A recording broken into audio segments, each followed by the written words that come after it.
我只是个农民工，怎么就成了1.2个亿的职业背债人？在中国，有856万人被贴上了失信被执行人的标签。2024年一年就新增了245.7万人，他们中有老板，有白领，有农民工，也有你楼下卖早餐的大妈。但这其中有多少人是真正的老赖？又有多少人只是无力偿还，却被制度一脚踢入深渊？根据中国执行信息公开网的官方定义，所谓失信被执行人，是指那些有履行能力而拒不履行生效法律文书确定义务的被执行人。听上去很合理，但现实却是大量根本无力偿债的人也被一刀切地划入黑名单，寸步难行，坐不了高铁，住不了星级酒店，孩子不能上好学校，连租房都可能被拒之门外。更残酷的是，在深圳和浙江之外，全国绝大多数省份仍然没有建立个人破产制度。一个人破了产，就意味着彻底社会性死亡，连重启人生的机会都被夺走。于是，一条灰色的产业链正在崛起，职业背债人和职业闭店人，他们成为中国经济崩坏版图中最新、最荒诞的角色。2025年初，深圳市中级人民法院公布了一桩骇人听闻的案例：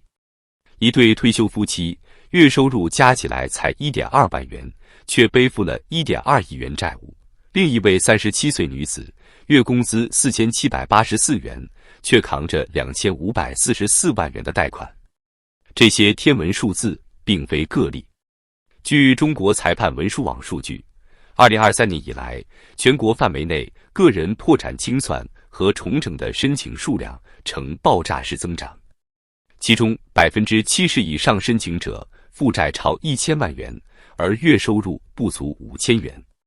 这背后浮出水面的是一个由律师、债务中介、金融内部人员、企业主和人头共同编织的灰色游戏——职业背债人。所谓职业背债人，就是指某些人为了几万块报酬，将自己身份信息出卖，挂名成为公司法人或贷款担保人，最终替别人背上几百万甚至上亿元的债务。据业内人士透露，职业背债人的佣金大致为债务金额的5%到30%。也就是说，一个肯为人背债1个亿的人，可以拿到500万元到3000万元的酬劳。当然，大多数时候，他们连1%都没拿到，就莫名其妙变成了银行的讨债对象。在一则被曝光的案例中，贵州某商业银行的经理联合某企业主，利用10几位农村妇女的身份信息，套取银行贷款数千万，最后导致这些妇女全部被法院判为连带还款人。他们连贷款的合同都没见过，只因为帮亲戚签了个名，就一夜之间被打入黑名单。职业背债人的迅速蔓延并非个案，这背后是中国经济土壤的巨大变化。首先是企业的生存环境急剧恶化。根据国家市场监管总局数据，2024年全国中小企业注销数量达到了创纪录的587万家，2025年预计将突破600万家。与此同时，大批企业主为了逃避债务责任，选择将法人变更为人头。北京一位职业律师透露，他曾经接手过数十起类似案件，很多企业主直接在网上招聘法人，条件很简单，愿意背债，报酬丰厚。你甚至能在某些二手交易平台看到背债人招募广告。为什么这种模式能在中国横行无忌？一个关键原因是，目前中国的个人征信体系不健全，企业信用破产和个人信用破产之间没有明确切割机制。当企业出事时，法人必须背锅，即使这个法人只是个挂名者。更讽刺的是，许多职业背债人并不知情，他们甚至连公司是什么都搞不清楚，只是被亲戚朋友劝说借个名，结果被债务压得无法翻身。而真正从中渔利的是那些已经跑路的企业老板。如果说职业背债人是前台演员，那么职业闭店人就是幕后导演。在教培、健身、美容等服务行业，闭店人已成为新的行业工种。他们的职责不是救场，而是优雅收场、变更法人、转移资产、处理学员维权、安抚员工情绪，甚至安排替罪羊，配合舆论演出。他们的收费也极高，按照债务额度的10%到30%收取。闭店人的典型操作如下：把公司法人变更为一位毫无关系的外地老头，将消费者的学费转成其他门店服务券，协调一批水军账号在社交平台洗白，最后由律师团队出场启动拖延战术。最终的结果是，老板成功脱身，员工讨不到工资，消费者求告无门，相关部门爱莫能助。据经济观察报报道，仅2023年1年，全国教培行业闭店人出场次数超过8000次，其中北京、广州、成都为重灾区。一套标准化的闭店模板已经形成，从模板合同到话术脚本，一应俱全。这些灰色英雄仿佛成为危机的处理专家，但本质上他们只是制造废墟的推手。有人在夜里失声痛哭，有人在白天背锅破产。而在这场债务泥潭中，最大的悲哀是那些本该被法律保护、被制度拯救的人，反而成了牺牲品。在中国，只要你被列入失信名单，就意味着你不能坐高铁，不能坐飞机，子女不能就读高收费私立学校，连住星级酒店、投简历都可能被拒，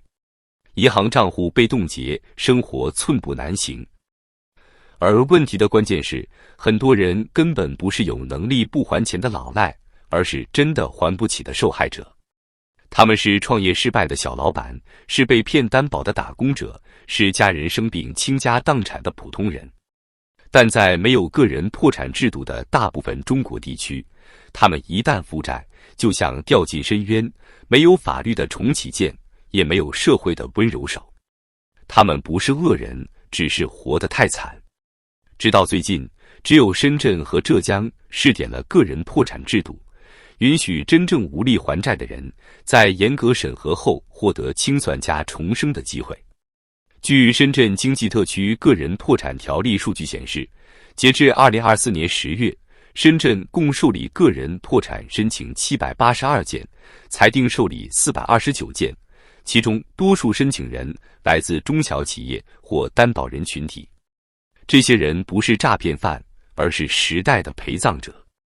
但除深圳、浙江外，全国其他省市依旧拒绝引入类似制度，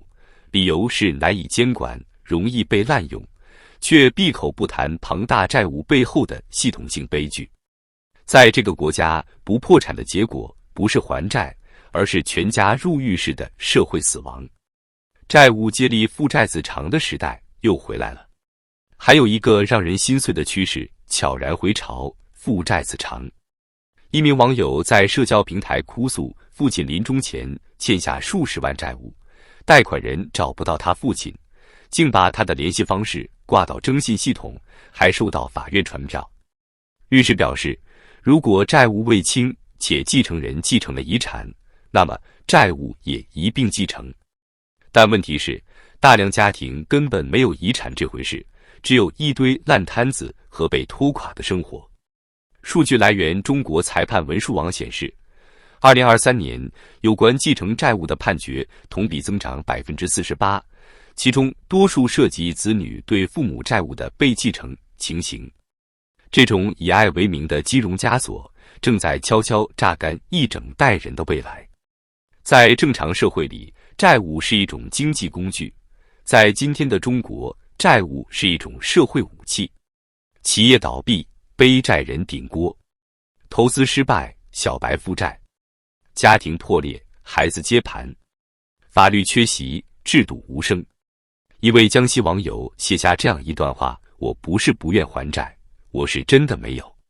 欠银行20万，支付宝冻结，信用卡逾期，车房全卖了，还差5万。现在送外卖，每天12小时，只希望能撑到儿子上学。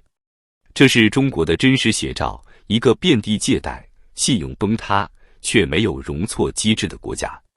谁能拯救这些普通人？没人，因为这个国家的系统不为失败者设计。职业背债人、职业闭店人、失信黑名单、负债子长，这些表象的背后，是整个中国制度设计对失败者的冷酷无情。数据显示，2023年中国民营企业注销量达390万家，同比增加 19.4%， 而企业法人失信信息公开案件数量同比增长 41%。 而这些人中，大部分都无处可逃，唯有在灰色产业链中寻找下沉的漂浮。这不是他们的选择，这是他们唯一的出路。制度没有出口，黑市就成了入口。有律师直言，只要没有个人破产制度，这种人肉背锅的灰色生态链就会一直存在。而那些靠制度缝隙发财的黑中介、职业闭店人、贷款包装机构，正是利用法律的不完善谋财害命。当失败不被允许，罪恶就开始生长。在一个没有容错的国家里，每一次失败都是全家的陪葬。那些背着巨债的人不是骗子，而是制度的弃子；那些搞人头公司的企业主不是奸商，而是规则漏洞的赌徒；而那些自称闭店规划师的人，不过是把整个商业伦理变成游戏的人渣。这是一个没有下限的灰色中国。